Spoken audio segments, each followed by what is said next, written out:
Good morning. Another Oklahoma sunrise with myself.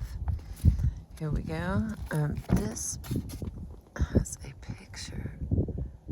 Is that Claire? Can y'all see the lady? She's very well dressed.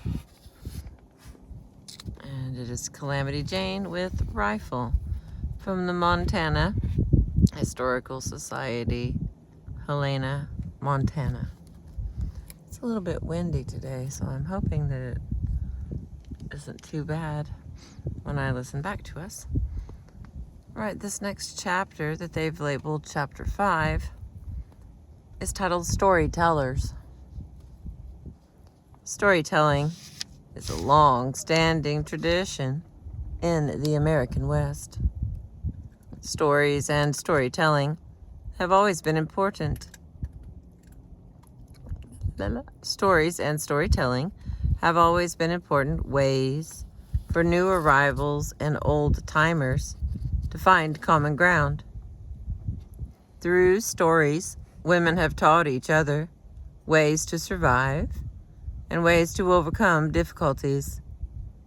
Stories provide affirmation and laughter, and sometimes they are told merely to relieve the tedium of women's work and lives. In this chapter, we have selected many examples of Western women's storytelling. Some of these stories have made their tellers famous, while others leave behind many questions, even as to who told the story in the first place. See all the birds flying by. Alrighty. Sometimes stories are ways to continue traditions, as in Velma Wallace's Two Old Women. Sometimes stories show us how to remember traditions in new ways, as in Linda Hogan's Making Do. The stories of Mary Hallock Foote give us a glimpse of a time now gone. Catherine Annie Porter's story, The Journey, lets us remember the past in a new way. Included here as well are two stories of being of mixed heritage in the West. Helen Hunt Jackson's Ramona was a brave examination of this topic at a time when women of mixed heritage were routinely portrayed as tragic mulattas. For its sympathetic presentation of the main character, Mourning Dove Crystal Quintasket tells a similar story with a different voice in Cogawahee, the first published novel by a Native American woman. Finally, the storytelling tradition allows for folklore, and here we present a glimpse at the power of legend. In this case, a revision of the Legend of Calamity Jane.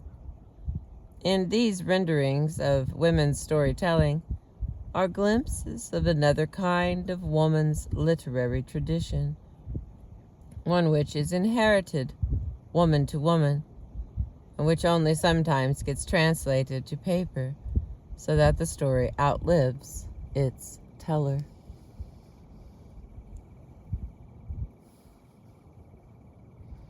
All right, our first lady is Velma Wallace. V as in victory, E-L-M-A, and then Wallace, W as in welcome, A-L-L-I-S.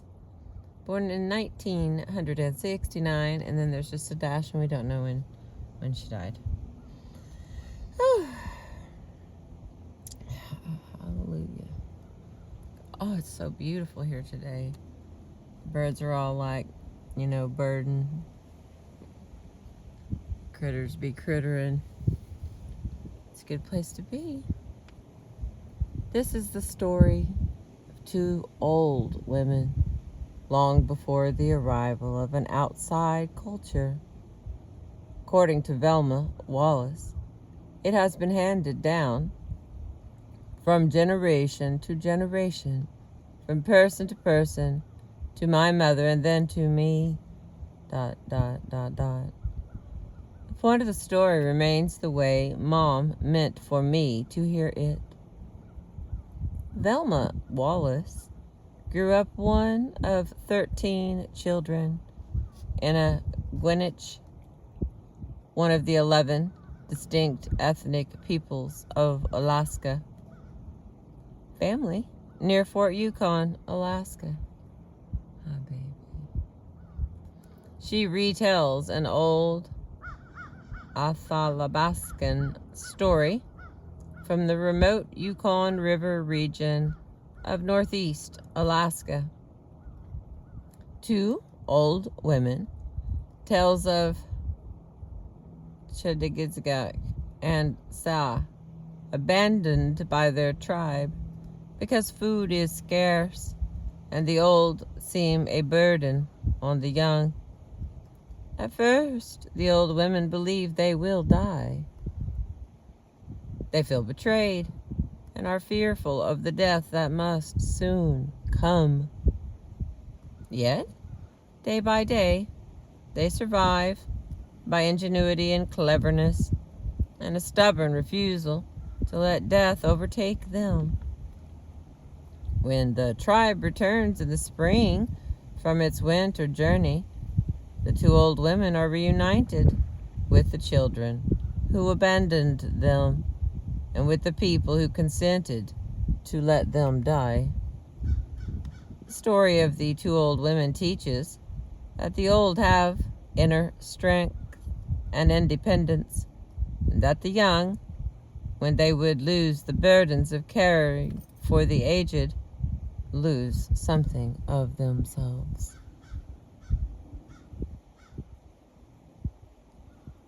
Velma Wallace spent part of her life alone in a trapping cabin 12 miles from the nearest village, living off the land as her ancestors had done. Two old women won the Western States Book Award in 1993 and the Pacific Northwest Booksellers Award in 1994. Wallace has also written Bird Girl and The Man Who Followed the Sun, and Athabascan Indian Legend from Alaska in 1996.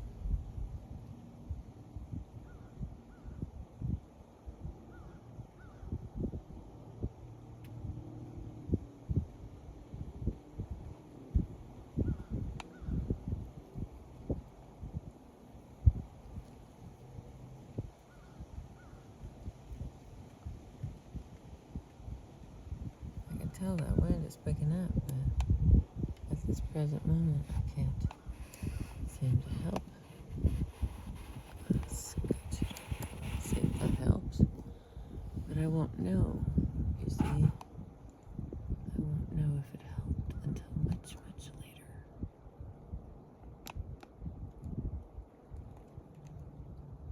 Alright.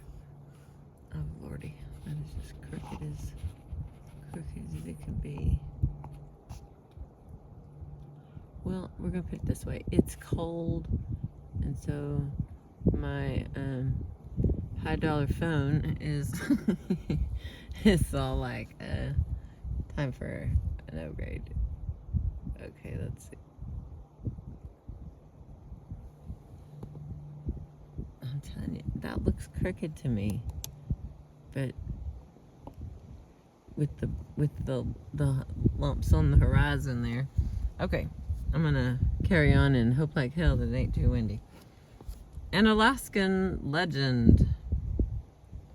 The air stretched tight, quiet and cold over the vast land. Tall spaces, branches hung heavily laden with snow, awaiting distant spring winds. The frosted willows seemed to tremble in the freezing temperatures. Far off in this seemingly dismal land were bands of people dressed in furs and animal skins, huddled close to small campfires. Their weather-burnt faces were stricken with looks of hopelessness as they faced starvation, and the future held little promise of better days. These nomads were the people of the Arctic region of Alaska, always on the move in search of food. Where the caribou and other migrating animals roamed, the people followed.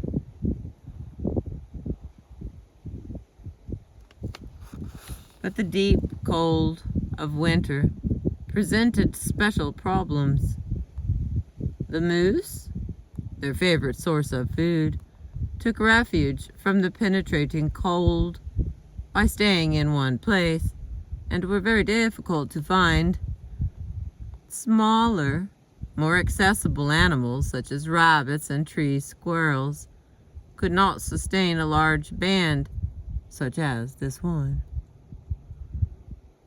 And during the cold spells, even the smaller animals either disappeared in hiding or were thinned by predators, man and animal alike. So during this unusually bitter chill in the late fall, the land seemed void of life as the cold hovered menacingly.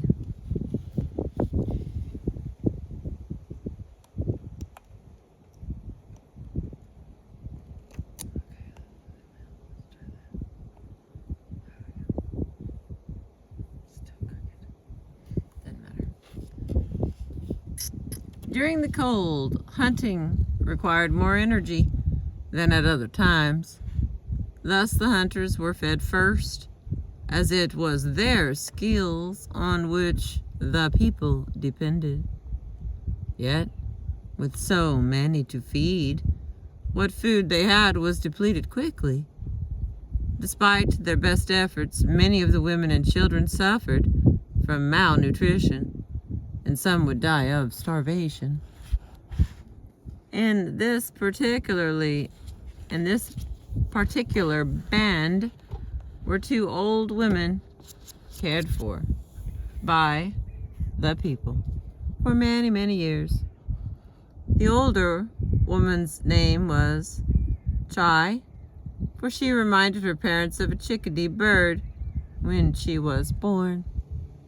The other woman's name was Sa, S-A, meaning star, because at the time of her birth, her mother had been looking at the fall night sky, concentrating on the distant stars to take her mind away from the painful labor contractions.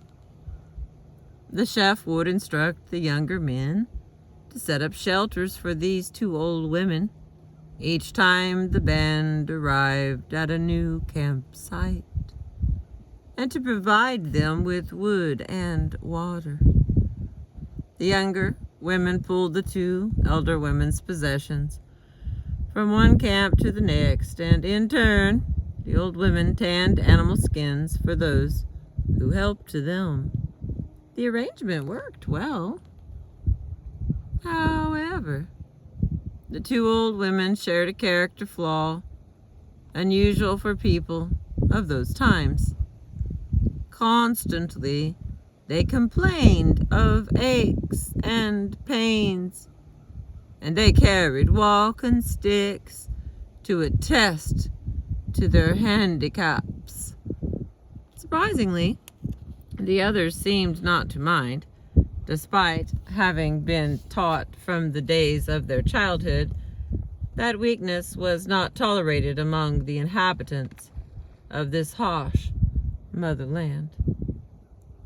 Yet, no one reprimanded the two women, and they continued to travel with the stronger ones until one fateful day. On that day, something more than the cold hung in the air as the people gathered around their few flickering fires and listened to the chief. He was a man who stood almost a head taller than the other men. From within the folds of his parka ruff, he spoke about the cold, hard days they were to expect and of what each would have to contribute if they were to survive the winter.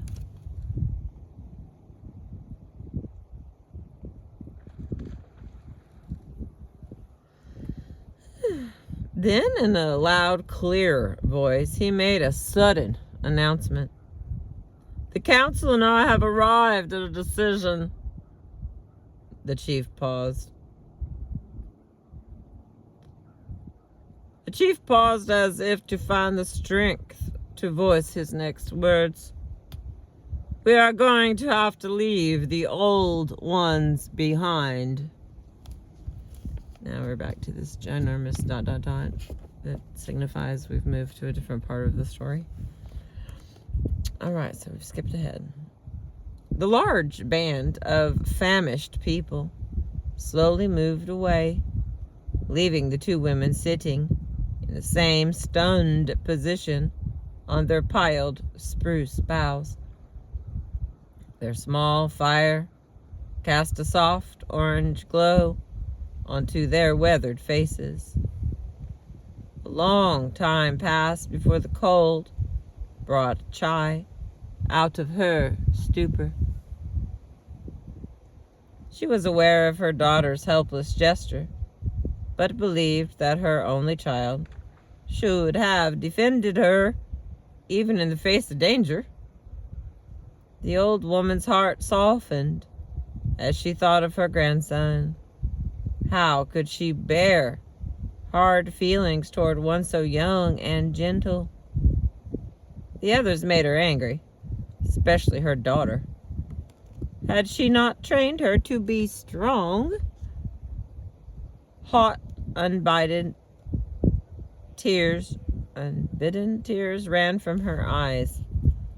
At that moment, Saw lifted her head in time to see her friend's tears. A rush of anger surged within her. How dare they? Her cheeks burned with the humiliation. She and the other old woman were not even close to dying. Had they not sewed and tanned for what the people gave them?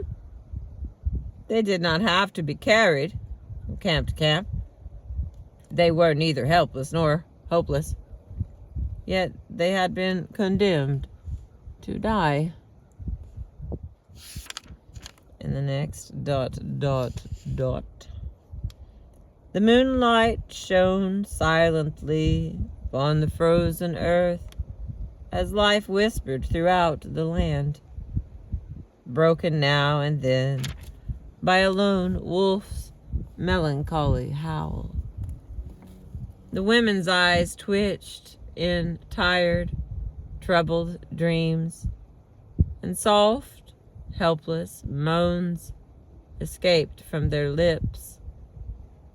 Then a cry rang out somewhere in the night as the moon dipped low on the western horizon.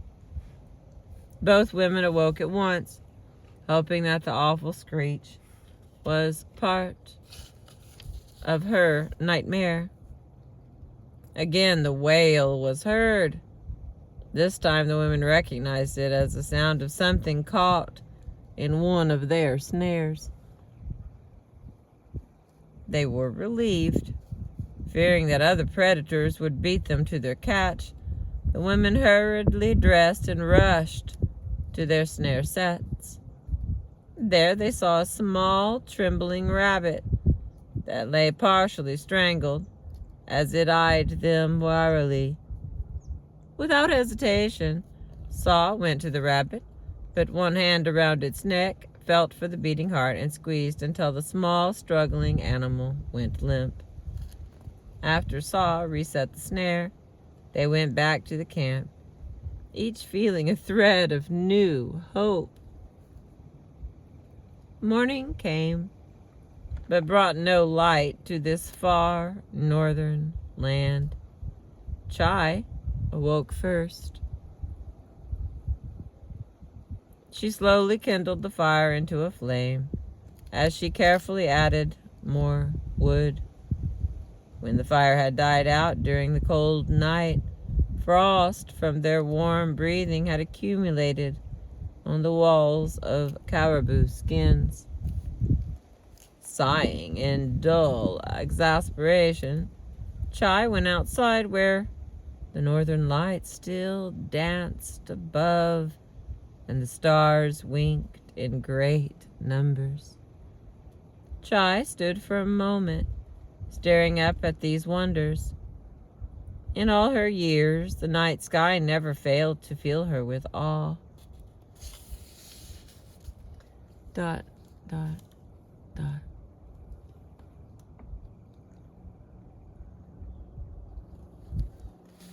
We have learned much during our long lives, yet there we were in our old age, thinking that we had done our share in life. So we stopped, just like that. No more working like we used to, even though our bodies are still healthy enough to do a little more than we expect of ourselves. Chai sat listening, alert to her friend's sudden revelation as to why the younger ones thought it best to leave them behind. Do old women, they complain, never satisfied. We talk of no food and of how good it was in our days when it really was no better. We think that we are so old now because we have spent so many years convincing the younger people that we are helpless. They believe that we are no longer of use to this world. Seeing tears fill her friend's eyes at the finality of her words, Saul continued in a voice heavy with feeling. We are going to prove them wrong, the people and death. She shook her head, motioning into the air.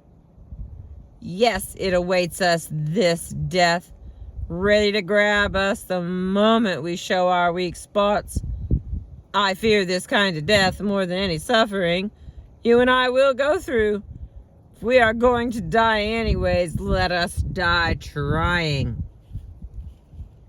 Chai stared for a long time at her friend and knew that what she said was true.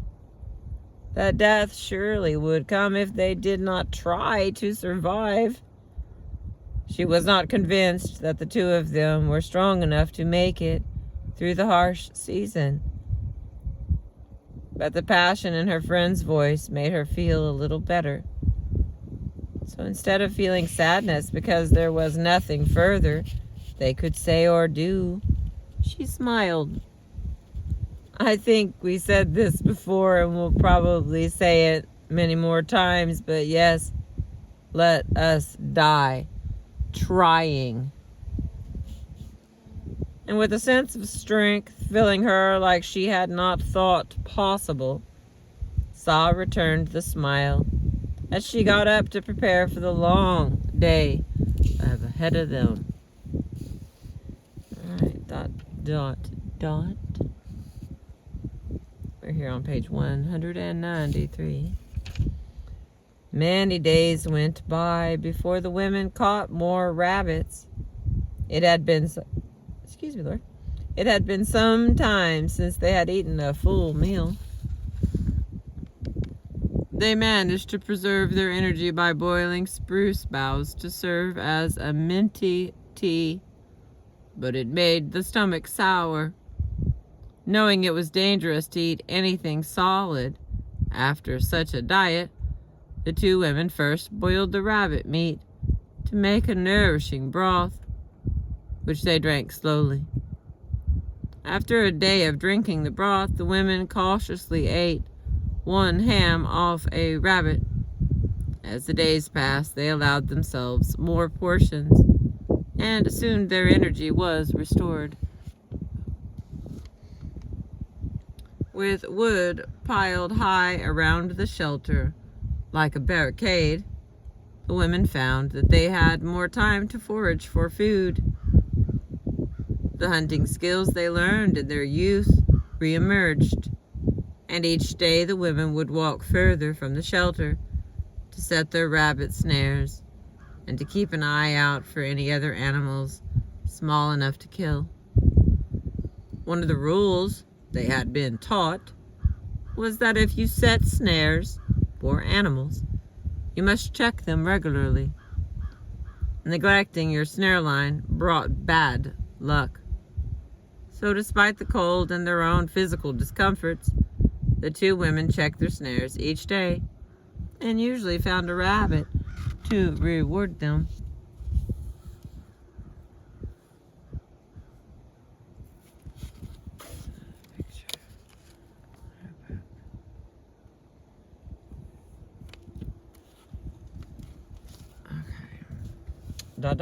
We continue.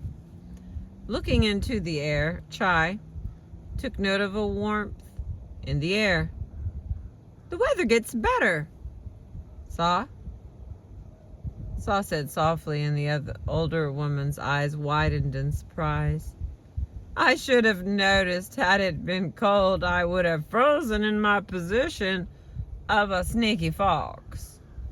The women found great laughter in this as they went back into the shelter to prepare the meat of a different season to come.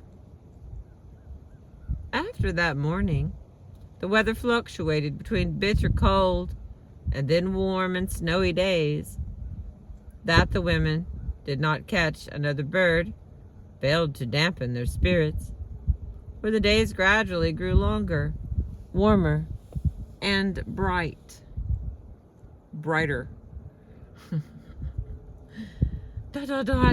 On to the next one. The darkness grew longer, and the land became silent and still. It took much concentration for the two women to feel their long days with work. They made many articles of rabbit fur clothing, such as mittens and hats and face coverings. Yet despite this, they felt a great loneliness slowly enclose them. Suddenly, out of the stillness, the women heard their names called. From across the campfire, their eyes met, and they knew what they heard was not their imagination. The man's voice became loud, and he identified himself. The women knew the old guide. Perhaps they could trust him. But what of the others? It was Chai who spoke first. Even if we do not answer, they will find us. Saw agreed. Yes, they will find us, she said as her mind raced with so many thoughts. What will we do? Chai whined in panic. Saw took a while to think. Then she said, we must let them know we are here. Seeing the look of hysteria enter her friend's eyes, Saw hastened to say in smooth, confident tones, we must be brave and face them. But my friend, be prepared for anything. She waited a moment before she added, even death. This did not comfort Chai, who looked as frightened as her friend ever had seen her. The two women sat a long time, trying to gather what courage they had left. They knew they could run no longer. Finally, Saw got up slowly and went outside into the cold night air, hollering rather hoarsely, "We are here!" For a while, no one broke the silence. Finally, Daegu said, "The chief believed that you survived, so he sent us to find you. We are starving and the cold gets worse. Again, we have little food and we are in the same shape as when we left you. But when the chief hears you are well, he will ask you to come back to our group.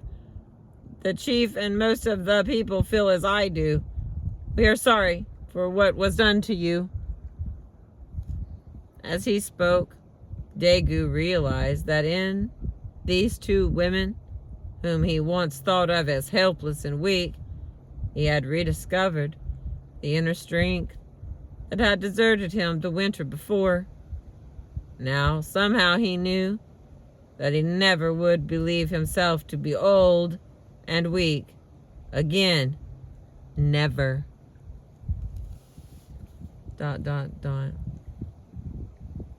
At first, people wanted to help the old ones in any way they could, but the women would not allow too much assistance, for they enjoyed their newly found independence. So the people showed their respect for the two women by listening to what they had to say. More hard times were to follow, for in the cold land of the north, it could be no other way. But the people kept their promise. They never again abandoned any elder. They had learned a lesson taught by two whom they came to love and care for until each died a truly happy old woman. Her further readings are from Velma Wallace. Would be Bird Girl and the Man Who Followed the Sun. And then Anne Athabaskan, Indian Legend from Alaska, from the Epicenter Press in 1996. Oh my word. Here's what I've been reading you. Thank you for being with me. That's not clear. There we go. Alright, I'm going to pause here because I'm not sure how much that wind is sounding, and I'd rather you just have to hear 30 minutes of some wind than an hour. But if I can, the next one's about Calamity Jane. Pretty excited about that. I don't know nearly enough. Thank you for being with me, letting me share the sunrise with you, and read my books. I appreciate you.